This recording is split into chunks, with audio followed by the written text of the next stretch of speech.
Assalamualaikum warahmatullahi wabarakatuh. Perkenalkan, nama Muhammad Wahab, NIM 27030252820, LPTK Universitas Islam Negeri Salatiga Semarang. Berikut adalah video praktik pembelajaran UKIN saya di SMP Tahfidz Al-Mushafiyah Karanganyar Purbalingga pada hari Rabu 15 Oktober 2025. Kelas 8, materi pembelajaran beriman kepada Nabi dan Rasul. Terima kasih. Assalamualaikum warahmatullahi wabarakatuh.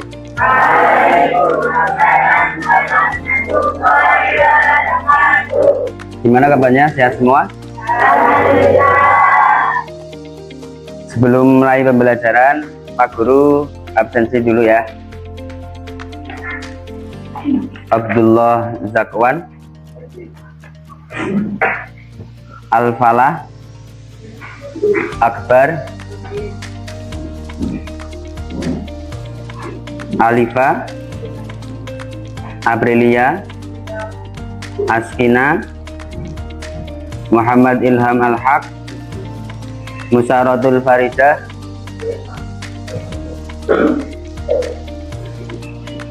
Revan, Siti Nurhanifah, Siti Rohmawati, Rael. Nah. Masih semangat pagi hari ini?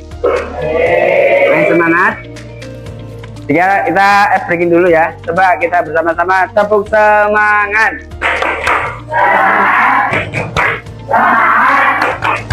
Semangat. Semangat.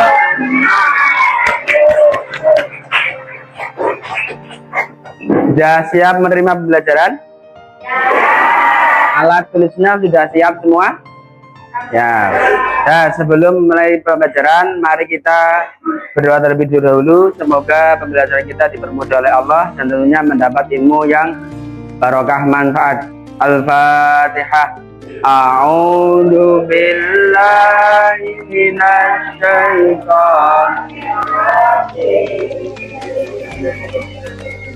Bismillahirrahmanirrahim. Dan bismillahirrahmanirrahim. Alhamdulillahirabbil alamin. Allahumma shalli ala sayyidina Muhammad wa ala ali sayyidina Muhammad. Amma ba'du. Sebelumnya kemarin kita sudah membahas tentang toleransi di pertemuan sebelumnya. Apa yang kalian ketahui kemarin tentang toleransi? Tidak membeda-bedakan, apalagi saling menghargai, apalagi saling menghormati. Nah, untuk hari ini kita belajar tentang beriman kepada Rasul dan para nabi, di mana ini kita beriman kepada nabi dan rasul merupakan rukun iman yang keberapa coba? Beriman kepada nabi dan rasul yang keberapa? Yang keberapa? Ketiga. Coba rukun iman berapa? Ada 6. Apa saja yang pertama? Beriman kepada Allah. Kedua, iman kepada malaikat.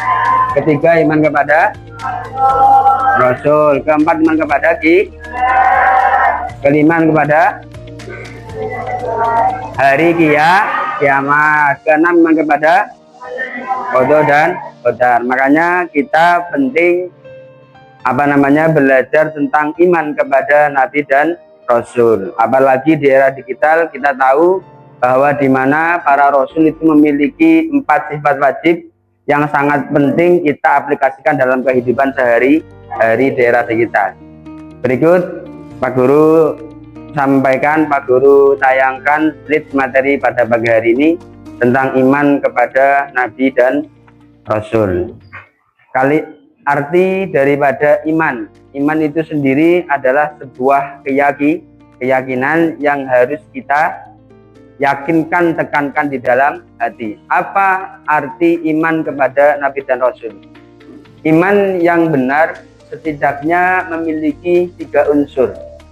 Yang pertama yaitu meyakini dan membenarkan dalam hati, kedua dinyatakan dengan lisan, ketiga diwujudkan dengan perbuatan. Jadi iman itu ketiga aspek ini harus benar-benar dilaksanakan. Yang pertama qaul bil lisan, harus diucapkan dengan lisan. Yang ketiga iqrarun bil qalbi, meyakinkan di dalam hati, terus dilakukan dengan sebuah tindakan.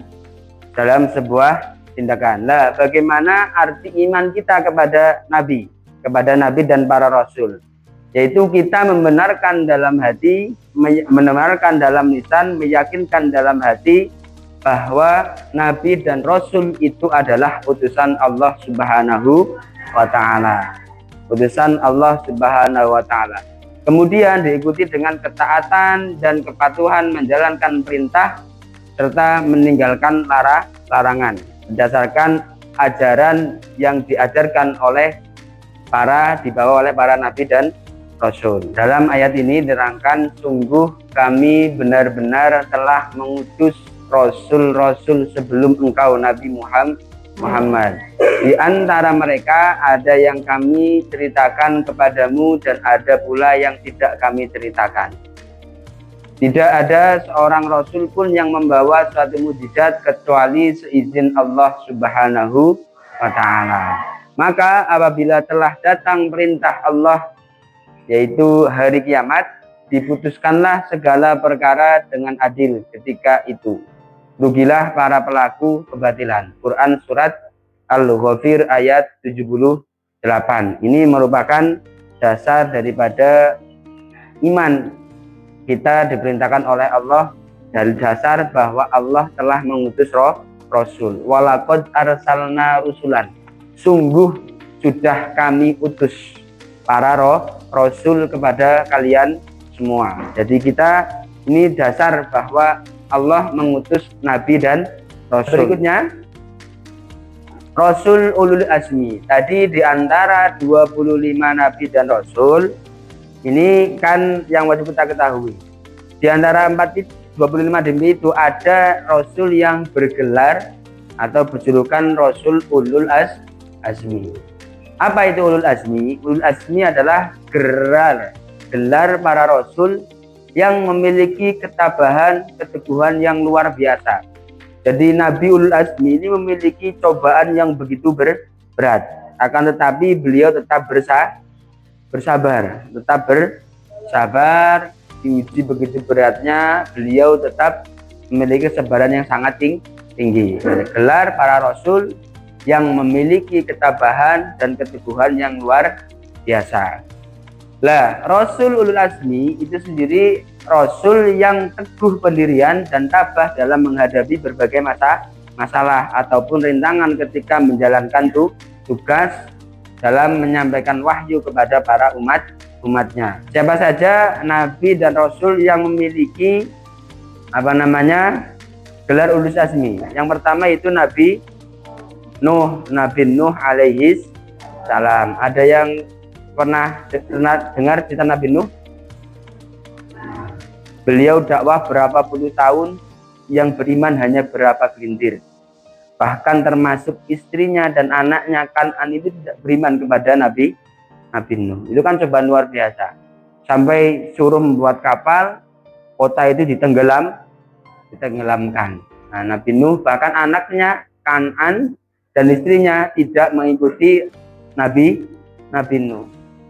Dakwah berpuluh-puluh tahun, tidak yang mengikuti sangat sedikit. Ini akan tetapi Nabi Nuh tetap bersabar. Yang kedua Nabi Ibrahim. Nabi Ibrahim beritahu cobaannya apa?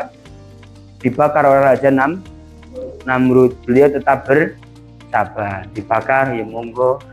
Saya yakin saya punya Allah yang bakal saya diutus Allah yang bakal menolong saya. Akhirnya beliau dibakar di atas api yang membara tapi tidak terbakar karena pertolongan Allah Subhanahu wa Ta'ala. Yang ketiga Nabi Musa juga luar biasa perjuangannya. Beliau dikejar oleh orang-orang kafir oleh orang-orang raja siapa? Fir'aun, sampai bingung dikejar-kejar dengan umatnya, sampai beliau mendapat wahyu suruh menghentangkan tongkatnya di lautan, akhirnya laut terbelah. Itu Nabi Isa juga, apalagi Nabi Muhammad Shallallahu Alaihi Wasallam. Jadi ada 5 nabi yang bergerak urusan. Siapa saja? Yang pertama Nabi Nuh alaihi salam, yang kedua Nabi Ibrahim, Nabi Musa, Nabi Isa, dan Nabi Muhammad Shallallahu Alaihi Wasallam. Selanjutnya, nah ini tadi saya sampaikan sifat-sifat Nabi dan Rasul. Ada kalanya sifat wajib, ada kalanya sifat mustahil, ada kalanya sifat jaiz. Kalau sifat wajib, sifat yang pasti dimiliki Rasul. Sifat mustahil pasti tidak dimiliki Rasul. Kalau sifat jaiz itu berarti boleh dimiliki Rasul. Selanjutnya tadi saya sampaikan tugas Rasul. Tugas Rasul. Apa saja sih tugas daripada Rasul?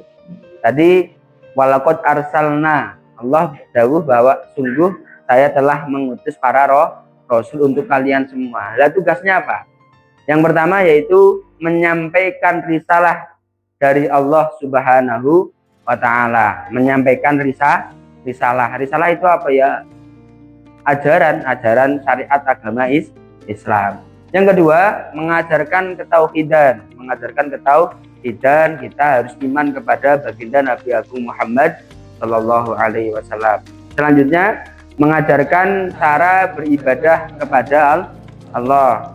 Banyak sekali di dalam Al-Quran perintah tentang cara beribadah. Contohnya, idza qumtum ilas sholati faghsilu wujuhakum wa aydiyakum, dan seterusnya. Terus selanjutnya menjelaskan hukum-hukum Allah berupa perintah dan larangan. Ahallallahu al-bai'a wa harramar riba. Allah menghalalkan jual beli, mengharamkan riba. Menunjukkan jalan yang lurus. Banyak sekali menyampaikan kabar gembira serta memberikan peringatan dan petunjuk. Di surat Al-Bayyinah ada, di surat Al-Zalzalah ada, "Faman ya'mal mithqala dzarratin khairan yarah wa man ya'mal mithqala dzarratin syarran yarah." Nah, bagaimana cara kita meneladani sifat-sifat Rasul di era digital seperti sekarang? Apa itu era digital? Semua serba sosial media, ada internet dan sebagainya. Bagaimana cara pengimplementasian kita di dalam meneladani sifat-sifat Nabi dan Rasul? Yang pertama, beriman kepada Nabi dan Rasul dengan sepenuh hati. Ya, menjadi pribadi yang berkata jujur, amanah, cerdas, dan dapat dipercaya serta tanggung jawab. Kita tahu tadi Nabi memiliki sifat sidik jujur. Kita harus jujur. Bilang apa adanya. Bilang walaupun itu menyakitkan, tapi saya yakin ketika kita jujur akan endingnya akan bahagia. Jujur. Yang kedua tadi menyampaikan wahyu. Ketika kita diberi amanah, ketika diberi titipan, maka harus disampaikan. Tidak boleh hanya untuk diri sendiri. Selanjutnya ada apa? Amanah. Dititipi apa? Kita juga di sini. Kita belajar di sini adalah amanah orang tua. Disuruh belajar di pondok pesantren, di sekolah. Makanya amanah kita adalah untuk belajar untuk ngaji. Makanya ketika ada seorang siswa dia tidak masuk kelas, dia tidak belajar dengan baik, maka dia termasuk berkhianat kepada orang tua. Nah, selanjutnya kita mengerjakan LKPD terkait lembar kerja siswa dalam bentuk kelompok.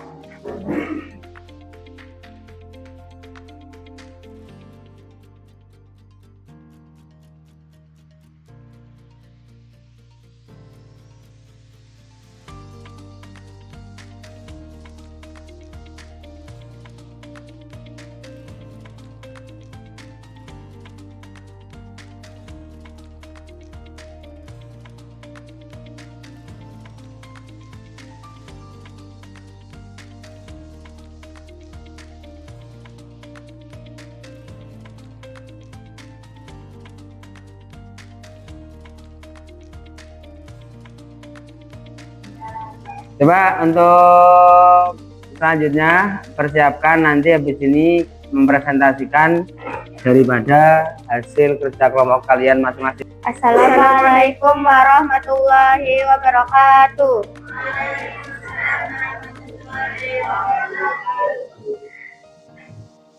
Kami dari kelompok 2 akan mempresentasikan hasil kerja kelompok kami. Sekian dari kami. Wassalamualaikum warahmatullahi wabarakatuh.